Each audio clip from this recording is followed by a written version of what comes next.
গরিবের কথা বাসি হলে খাটে, এই প্রবাদটা তো আপনারা প্রত্যেকে জানেন।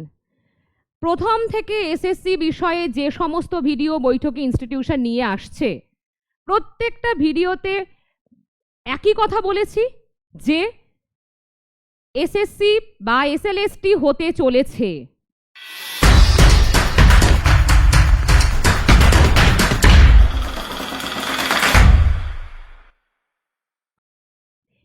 এবং সবাইকেই পরীক্ষায় বসতে হবে। হ্যাঁ, মাঝখানে একটা বিষয় শোনা যাচ্ছিল যে নতুনদের জন্য পুরনোদের জন্য আলাদা আলাদা করে নোটিফিকেশন পাবলিশ হবে, এই সমস্ত কিছু কথা আমরা শুনছিলাম, কিন্তু তার বাইরেও এটুকু মোটামুটি সবাই জানতো বা আপনারাও জানতেন যে পরীক্ষা যদি নোটিফিকেশন বেরোয় সেখানে নতুন পুরনো সবাই বসবে, কিন্তু পরীক্ষাটা হবে। সত্যিই খারাপ লাগছে, বিশ্বাস করুন খারাপ লাগছে। কেন?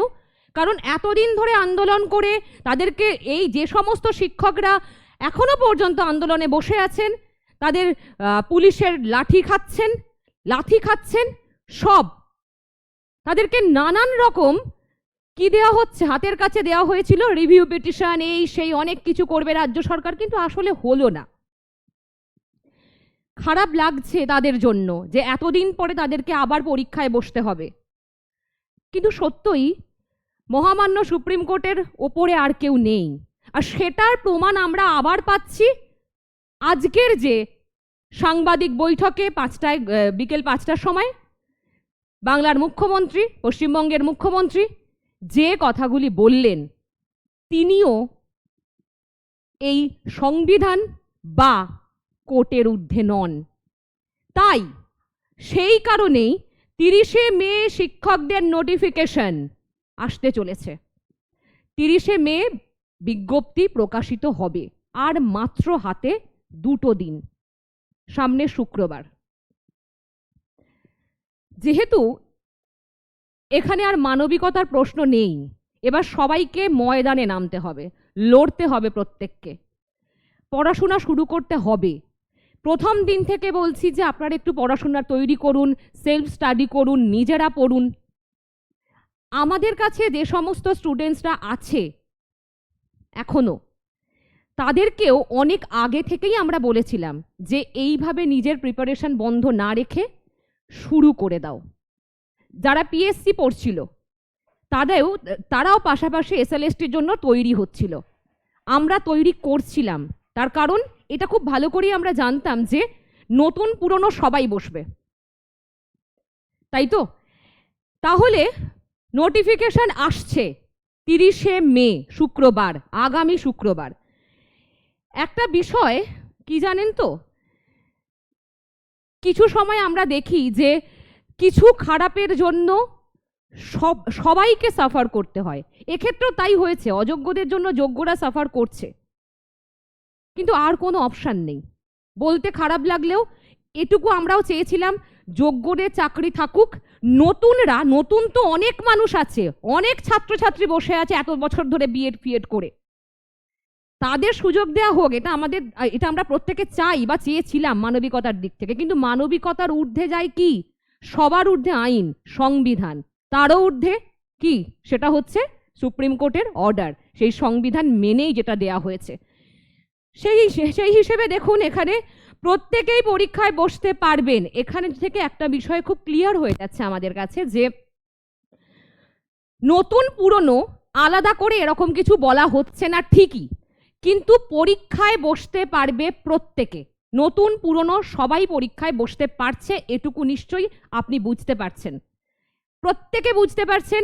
বেশি কথা বলার দরকার নেই এক্ষেত্রে, এই কথাটাই যথেষ্ট, ওই একটা বাক্যই যথেষ্ট। নবম দশমে 11,517 শিক্ষকের জন্য শূন্যপদ। নবম দশম মানে 9-10 জন্য কত? 11,517, ঠিক আছে, 9-10 জন্য। এরপর কি 11-12 বা একাদশ দ্বাদশ দেখে নিন, 6,912 শিক্ষকের শূন্যপদ, এবং গ্রুপ সি প্রায় 3,000 মতো, আর গ্রুপ ডি প্রায় 5,500 মতো সংখ্যাটা আছে শূন্যপদের। সব মিলিয়ে কত দাঁড়াচ্ছে?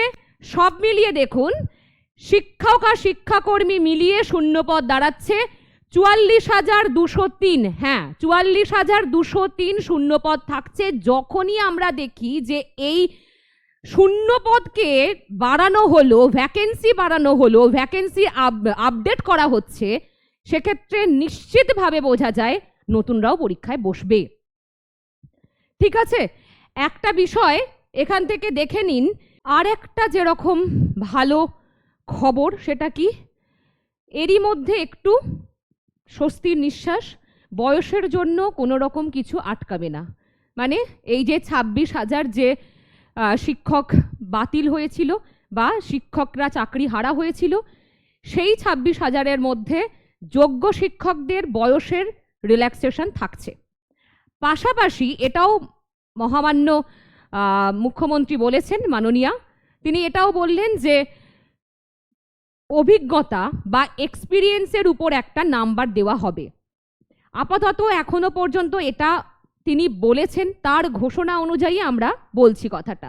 তবে আমার মনে হয় যে এক্সপিরিয়েন্সের উপর নাম্বার কিছুটা দেওয়া উচিত, কারণ এতদিন ধরে তারা শিক্ষকতা করেছেন এবং তাদের এই পরিস্থিতিতে এত বছর ধরে তারা চাকরি করে এখন চাকরি হারিয়েছেন কিছু অযোগ্য শিক্ষকদের জন্য, সেক্ষেত্রে দেওয়া উচিত বলে মনে হয়। কিন্তু জানি না এখনো সেটা কতটা ফ্রুটফুল হবে বা সরকার ঠিক কোন জায়গায় সেটাকে নিয়ে যাবে। এই প্রসঙ্গে যেরকম সমস্যাও দেখা দিতে পারে যে তাদের যখন এক্সপিরিয়েন্সের উপর আলাদা করে নাম্বার দেওয়া হবে, তখন আবার নতুনরা অন্য কথা বলতে পারেন যে আমরাও তো এত বছর বসে আছি, 10 বছর ধরে এসএসসি হয়নি, তাহলে আমরা এখন ছাড়বো কেন? কেউ ছাড়তে রাজি নয় ময়দান, সবাই একসাথে লড়বে এবং হাড্ডাহাড্ডি লড়াই চলবে। এটুকু তো বুঝতেই পারছেন। ভীষণভাবে তৈরি হতে হবে, না হলে কিন্তু মুশকিল আছে। এই ময়দানে টিকতে গেলে আপনাকে যুদ্ধ করেই টিকতে হবে, না হলে সমস্যায় পড়বেন আপনি। সেটা খেয়াল রেখে নিজের প্রস্তুতিটা শুরু করুন। দেখুন, 15ই নভেম্বরে মেধা তালিকা প্রকাশ। পরীক্ষা কবে হবে এখনো জানা যাচ্ছে না, কিন্তু যদি আমরা দেখি যে ফর্ম ফিল আপের কথা বলা হয়েছে অনলাইনে, সেটা কত 16ই জুন থেকে 14ই জুলাই পর্যন্ত ফর্ম ফিল আপ হবে, মানে একটা মাসের কাছাকাছি। এবং এই যে একটা মাস পর পরীক্ষা কখন হবে, আশা করা যাচ্ছে মাঝখানে 2 মাস আছে। যদি এখানে দেখতে পান যে আপনারা প্রত্যেকে খবর দেখেছেন, নিউজ দেখেছেন, সুতরাং এটাও প্রত্যেকে দেখেছেন, 15ই নভেম্বর যদি মেধা তালিকা প্রকাশ করতে হয় তাহলে অবশ্যই সেপ্টেম্বরের মাঝামাঝি করে বা সেপ্টেম্বরের 3rd উইকের মধ্যে এক্সাম কিন্তু কমপ্লিট করতে হবে, তাই তো? তবেই তো মেধা তালিকা এই সময় প্রকাশ করতে পারবে। সুতরাং দেখা যাচ্ছে যে আগস্ট সেপ্টেম্বর মিলে পরীক্ষা, আগস্ট থেকে সেপ্টেম্বরের মধ্যেই কিন্তু এক্সামটা হয়ে যাবে। হাতে সময় একেবারে নেই, মেয়ের একদম লাস্ট চলছে, মেয়ের আর 1-2 দিন পরই মে মাস শেষ হয়ে যাচ্ছে। জুন, জুলাই, আগস্ট, কতটা আপনাকে লড়াই করতে হবে বুঝতে পারছেন? যারা আমাদের কথা শুনে, আমি আগেও বলেছিলাম, সমস্ত ছাত্রছাত্রীকে বলে এসেছি, এই যে পিএসসি ছাত্রছাত্রীদের একটু আগে আমি বলছিলাম যে তাদেরকেও বলেছিলাম পাশাপাশি দুটো জিনিসকে নিয়ে চলো। এই জন্যই বৈঠকি ইনস্টিটিউশন এসএলএসটি আর পিএসসি একসাথে পড়িয়েছে, একসাথে ব্যাচ করাচ্ছে। কারণ কি, আমরা জানতাম যে এসএলএসটিটা হতে চলেছে। পিএসসির নোটিফিকেশন এখনো সেভাবে পাবলিশ হয়নি, ফর্ম ফিল আপে এখনো কিছু ডেট দেয়নি, একটা পাবলিশ হয়ে বসে আছে টেন্টেটিভ। সে কারণে হাতের কাছে যা পাবো সেটাই আমাদের নিতে হবে, দুর্মূল্যের বাজার, চাকরির যা হাল। তো সেই জন্যই আমি আরো সকলকে বলেছিলাম, আমাদের ইনস্টিটিউশনে প্রত্যেক স্যার ম্যাডামরাও তাদের ছাত্রছাত্রীকে জানিয়েছিলেন যে এখন থেকে শুরু হও, এখন থেকে নিজেকে তৈরি করো, না হলে কিন্তু তুমি যদি ওই যেদিন নোটিফিকেশন আসবে সেই দিন থেকে নিজেকে তৈরি করার চেষ্টা করো, অনেকটা পিছিয়ে যাবে। তারা সেই কারণেই সেটাই করেছে। প্রথম দিন থেকে আমরা পিএসসির সাথে সাথে এসএলএসটি পড়িয়েছি, 1 মাস এগিয়ে আছে তারা, এই কারণেই এগিয়ে আছে। 20শে নভেম্বর থেকে কাউন্সেলিং শুরু হবে, ঠিক আছে? মানে 20 নভেম্বর থেকে কাউন্সেলিং শুরু হচ্ছে। তাহলে কি, দেখুন একেবারে পুরোপুরি বিষয়টা কি দাঁড়াচ্ছে যে 30শে মে নোটিফিকেশন বেরোবে, তারপর সেখানে এক্সাম ডেট থাকবে। এক্সাম ডেটটা বাদ দিয়ে সবই দিয়ে বলে দেওয়া হয়েছে, মোটামুটি সবই বলে দেওয়া হয়েছে। এবার এক্স্যাক্ট এগুলোই কিনা সেটা না বললেও, যে একেবারে এই ডেটেই হয়তো নোটিফিকেশন যখন পাবলিশ হলো, হয়তো ডেট 1-2 দিন এদিক ওদিক হতে পারে, কিন্তু শুধু এক্সামটা বাদ দিয়ে বাকি সব বলে দেওয়া হয়েছে। 20 নভেম্বর থেকে কাউন্সেলিং, ঠিক আছে, মানে ডিসেম্বরের আগে সব কমপ্লিট করতে হবে। কাউন্সেলিং 20 নভেম্বর মানে স্বাভাবিক, ওটা আমরা দেখি যে মোটামুটি ডিসেম্বরের মাঝামাঝি বা লাস্ট উইক মধ্যে চলে যেতে পারে, কারণ কাউন্সেলিং প্রসেসটা বেশ টাইম লাগে। সবকিছু মিলিয়ে বোঝা যাচ্ছে যে এখন আর কোনো পালাবার পথ নেই। আর খুব সত্যি, এটা সত্যি কথা, সবসময় অপ্রিয়, যে পরীক্ষা হবে, নতুন পুরাতন সবাই বসবে। সেই কারণেই বলছি, আবার বারবার বলছি, খুব বেশি করে নিজের প্রস্তুতিটা শুরু করুন। কাউকে এইটুকু জায়গা দিলে হবে না। এই যে এসএলএসটি হবে, নতুনদেরকে আরো ভালো করে বলছি, এই যে এসএলএসটি হচ্ছে, এই যে সুযোগটা পাচ্ছেন, যারা এতদিন ধরে বিএড করে বসে আছেন তারা একবারই সুযোগ পাচ্ছেন, আবার কবে হবে তার কিন্তু কোনো নিশ্চয়তা নেই। প্রত্যেকে এসএলএসটির বিষয়, এসএসসির বিষয় আমরা জানি এই বিষয়টা। সুতরাং সেইভাবে তৈরি হও, চাকরিটা ছিনিয়ে নাও। তোমার হাতের মধ্যে এসে কেউ দিয়ে যাবে না চাকরি, তোমাকে আদায় করতে হবে। আর আদায় করার জন্য পরিশ্রম করতে হবে। ঘন্টা মেপে পড়াশোনা করে লাভ হবে না, সব কিছু বাদ দিয়ে শুধু পড়াশোনা করো। এবার এখন থেকে তৈরি হও। আর অবশ্যই আমি সবসময় আপনাদের পাশে আছি। বৈঠকি ইনস্টিটিউশন সবসময় পাশে আছে, ইনস্টিটিউশনের সমস্ত স্যার ম্যাডামরা আপনাদের পাশে আছে।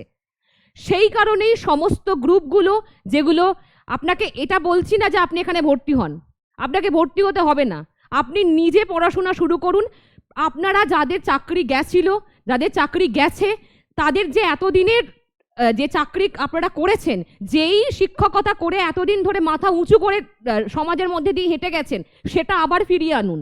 আপনার ফিরে এলে সেটা আমাদেরও ভালো লাগবে, আপনারও একটা পরিবার আছে, সেটা আমাদেরও ভালো লাগবে। এটা মানবিকতার দিক থেকে বলছি, সমস্ত কিছু বুঝে বলছি। আর অবশ্যই নতুনরাও একই রকম ভাবে তৈরি হন। এটাই বলছিলাম যে এটা কখনোই নয় যে আপনাকে এখানে ভর্তি হতে হবে না। অনেক গ্রুপ আছে বৈঠকি ইনস্টিটিউশনে, সেই গ্রুপগুলোতে আপনি জয়েন হতে পারেন। সেখানে যাবতীয় PYQ এর যে কোয়েশ্চেন্স, যে সেশন, সেগুলো আলোচনা করা আছে। তার সাথে আছে যে কিছু কিছু নোটস, যেগুলো ফ্রিতে আমরা প্রোভাইড করে থাকি। এর বাইরে আছে যে ডেলি পারপাসে কিছু কিছু মক টেস্ট আমরা করিয়ে থাকছি, র্যান্ডাম ওখানে প্রশ্ন দেওয়া হয়। এই সমস্ত কিছুটা আপনি ওখান থেকে পাবেন। কিন্তু তার আগে একটা কথা আমি বলে দিচ্ছি, এই সব কিছু নিন, অথবা কোনো ইনস্টিটিউশনে ভর্তি হন, বা যা ইচ্ছা আপনার মনে হয়, যেভাবে আমি প্রস্তুতি করতে চাই আপনি করুন। মাথায় রাখবেন, প্রস্তুতিটা সমান সমান পরিশ্রম হতে হবে। প্রস্তুতি ইজুকাল টু পরিশ্রম হতে হবে, তবেই আপনি কিন্তু সাকসেস পাবেন। ঠিক আছে, মানে অবশ্যই প্রস্তুতি প্লাস পরিশ্রম ইজুকাল টু সাকসেস, এইটা মাথায় রাখতে হবে, না হলে কিন্তু মুশকিল আছে। তো সেই রকম ভাবে পড়াশোনা করুন, নিজেকে টাইম দিন, নিজেকে সময় দিন, ফোন টোন বাদ দিন, সোশ্যাল মিডিয়া থেকে বেরিয়ে আসুন, এসে শুধু পড়াশোনাটা করুন। চাকরির পরীক্ষা মানেই আমরা জানি সবসময় ভয়ঙ্কর লড়াই হয়। 1 নম্বরের এদিক ওদিকের জন্য আপনি হয়তো পাশ করতে পারবেন না।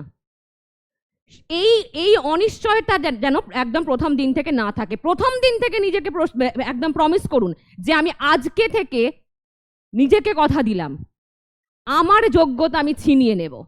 এইটা নিজেকে প্রতিশ্রুতিবদ্ধ করুন আজকে, এই মুহূর্ত থেকে। সুতরাং এই যে নানান এই এসএসসি নিয়ে বা এই যাবতীয় বিষয় নিয়ে নানান ইনস্টিটিউশন, নানান কিছু, আমি কাউকে খারাপ ভালো কোনো কিছু বলতে যাচ্ছি না। বিষয়টা হচ্ছে, এটা আপনাকে নিজেকে তৈরি হতে হবে। আপনি যদি নিজে না পড়েন তো কিচ্ছু হবে না। এখন সেন্টিমেন্টের ব্যাপার, তো ধরুন একটা বিষয় কি, এখন আপনারা অনেক বেশি আবেগী হয়ে আছেন, এই জায়গা থেকে উত্তেজিত হয়ে আছেন। একটা ছোট্ট আঘাতে না মনে হবে যে আমি এর এত বড় বড় কথা শুনছি, তার এত বড় বড় কথা শুনছি, আমি ওখানে গেলে নিশ্চয়ই আমার হয়েই যাবে সব কিছু। সুতরাং এখনই এই সময়টায় সিদ্ধান্ত নেবেন কেয়ারফুলি, এবং অবশ্যই আরেকটা বিষয় মাথায় রাখবেন যে এই এখন যে সিদ্ধান্তটা নিচ্ছেন, সেই সিদ্ধান্তটা ভালো না হলে, সঠিক না হলে আপনার হাত থেকে কিন্তু চাকরিটা বেরিয়ে যেতে পারে। সুতরাং বি কেয়ারফুল। আপাতত এইটুকুই এই পর্যন্ত বললাম। এরপরে আমি ডেসক্রিপশন বক্সে সমস্ত লিঙ্কগুলো দিয়ে দেব, যে হোয়াটসঅ্যাপের যে ফ্রি ক্লাসের লিঙ্কগুলো আছে সেই লিঙ্কগুলো আমি দিয়ে দেবো আপনাদের, টেলিগ্রাম, হোয়াটসঅ্যাপ বা ফেসবুক। সেখানে আপনাদের মনে হলে, ইচ্ছা হলে অবশ্যই আপনারা জয়েন করবেন। আর ইউটিউব চ্যানেলে যদি আপনি এরকম ভিডিও চান বা এই সমস্ত শিক্ষকতা বিষয়ক হোক বা যাবতীয় যা কিছু, যেমন কিছুদিন আগেই আমি একটা ওবিসি বিষয় নিয়ে করেছিলাম যে ওবিসির কারা কারা থাকছে, কারা কারা বৈধ, কারা কারা অবৈধ। এই ক্ষেত্রেও এটা বলে রাখি যে ওবিসির এই গণ্ডগোল কিন্তু এখানে কার্যত আর থাকছে না। সুতরাং ওবিসির ক্ষেত্রে হাইকোর্ট যে মোটামুটি নির্দেশনামা দিয়ে দিয়েছে সেইটা মেনেই এখন সমস্ত কার্যক্রম চলবে। এটা আমি একদম ক্লিয়ার করে বলে দিয়েছি আমার ওই ভিডিওতে, আপনারা গিয়ে দেখতে পারেন ওবিসি কেস। তো সেখানেও কিন্তু আমি এটা বলেছি যে সমস্ত কিছু কার্যক্রম চলবে, সুতরাং এখন কোনো কিছু আটকাবে না। এই যে এসএসসির গল্প, এখন আর কোনো কিছু আটকে থাকবে না, এটা করতেই হবে রাজ্যকে, রাজ্য সরকারকে এটা এখন পালন করতেই হচ্ছে। ঠিক আছে। আর একটা প্রশ্ন ছিল যে সম্ভবত এই প্রশ্নটা আমি দুদিন আগে পেয়েছি যে যারা বিএড করছে, যাদের বিএড এখন চলছে, তারা কি পারবে এই ফর্ম ফিল আপ করতে? হ্যাঁ, এখনো পর্যন্ত তো সম্পূর্ণ নোটিফিকেশন আমাদের কাছে আসেনি যে কি নির্দেশনামা তারা বলছেন, কিন্তু মোটামুটি এটুকু আমি বলতে পারি যে যদি ফাইনাল এক্সাম না হয়ে থাকে তাহলে ফর্ম ফিল আপ করতে পারবে না। ঠিক আছে। আরও একটা প্রশ্ন, কি পিটি হচ্ছে কি হচ্ছে না? তো এই মুহূর্ত থেকে দাঁড়িয়ে যদি কথা বলি যে এই অবস্থায় পিটি আসবে কি আসবে না, পিটি আসার সম্ভাবনা খুবই কম আছে। কারণ এই যে এত কম সময়ের মধ্যে, এত কম দিনের মধ্যে পুরনো সমস্ত সিলেবাসকে বহাল রেখেই যখন সমস্ত কিছুটা হচ্ছে, সেক্ষেত্রে পিটি আসার সম্ভাবনাটা কম থাকছে। এই কারণেই লড়াই আরও জোরদার, আরও লড়াই জোরদার হবে। শুধু সাবজেক্ট, শুধু এই বিষয়, সবটা সবার নিজের হাতের মুঠোয়। এখন থেকে তৈরি হন। ভিডিওটা দেখার পর থেকে আর একটা মিনিটও সময় নষ্ট করবেন না, কথা দিন আমাকে। এক্ষুনি থেকে নিজেকে তৈরি করুন, সেলফ স্টাডি করুন, অথবা যে কোনো জায়গায় আপনার যদি মনে হয় আপনি হতাশাগ্রস্ত একটা সমস্যার মধ্যে আছেন, যেখানে হোক আপনি নিজেকে যুক্ত করুন, যুক্ত করে নিজের পড়াশোনাটা শুরু করুন।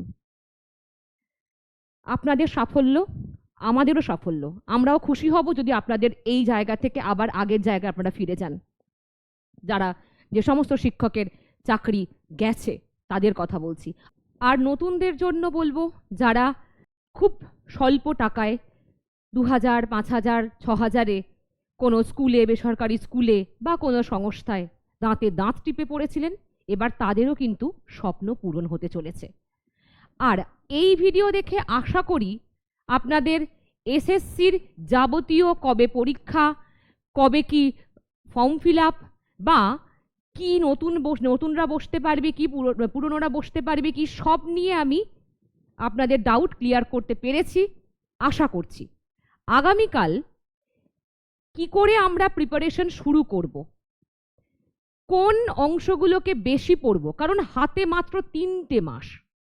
এই 3টে মাসের মধ্যে এখানে তো আর এই একটা একটা পা, ছোট্ট ছোট্ট পায়ে চলতে চলতে পৌঁছে গেলে হবে না। এখানে আমাকে দৌড়াতে হবে, ম্যারাথন দৌড় নিয়ে, একদম ম্যারাথন দৌড়ে এগিয়ে যেতে হবে। সেইটা মাথায় রেখে কি করে আমরা একদম 3 মাসের মধ্যে প্রিপারেশন রেডি করব, নিজেকে তৈরি করব, আর সব থেকে ভালো করে রেডি করব কোন পোর্শনগুলোতে বেশি আমরা নজর দেব, কিভাবে পড়লে ভুলে যাব না, এই সবটা নিয়ে আসছি আমি আগামীকাল। সেই কারণেই আপনাকে কি করতে হবে, চ্যানেলটাকে সাবস্ক্রাইব করে রাখতে হবে। এছাড়াও আজকে থেকে যেরকম আপনাদের শুরু হলো, আজকে থেকে আমাদেরও শুরু হলো। আমরাও প্রত্যেক দিন প্রায় চেষ্টা করব যে এসএসসি নিয়ে আপনাদেরকে কিছু না কিছু বলতে বা কিছু না কিছু দিতে। অবশ্যই পরীক্ষা আপনার বিষয় সংক্রান্ত, বাংলার ম্যাডাম বাংলা বলবেন, ইংলিশের স্যার ইংলিশ বলবেন, এবং সেই সমস্ত বিষয় আপনার কাজে আসবে। আপনার পরীক্ষার জন্য, আপনার পরীক্ষাকে উত্তীর্ণ করার জন্য আমরাও আপনার পাশে থাকব সর্বতোভাবে। এই সব কিছুটা পেতে, সবটা জানতে আপনাকে চ্যানেলটা সাবস্ক্রাইব করে রাখতে হবে, তাহলে সমস্ত নোটিফিকেশন আপনি পাবেন। ঠিক আছে, তাহলে এখন এই পর্যন্তই। আগামীকাল নতুন একটা ভিডিও আসবে, যেখানে আপনি এখন যেটা থেকে দেখলেন এর ঠিক পরবর্তী পার্ট, কি করে শুরু করব, কিভাবে প্রস্তুতি নেব, কোন জায়গাগুলো পড়ব, মাত্র হাতে 3টে মাস। এই 3টে মাসের মধ্যে কত তাড়াতাড়িভাবে, কত সিস্টেমেটিক্যালি নিজেকে রেডি করতে পারবেন, এই সব কিছুটা নিয়ে আগামীকালের ভিডিওতে দেখা হবে আমার সাথে অথবা অন্য কোনো বৈঠক ইনস্টিটিউশনে স্যার ম্যাডামের সাথে। এই পর্যন্ত সকলে ভালো থাকুন, সুস্থ থাকুন, ধন্যবাদ।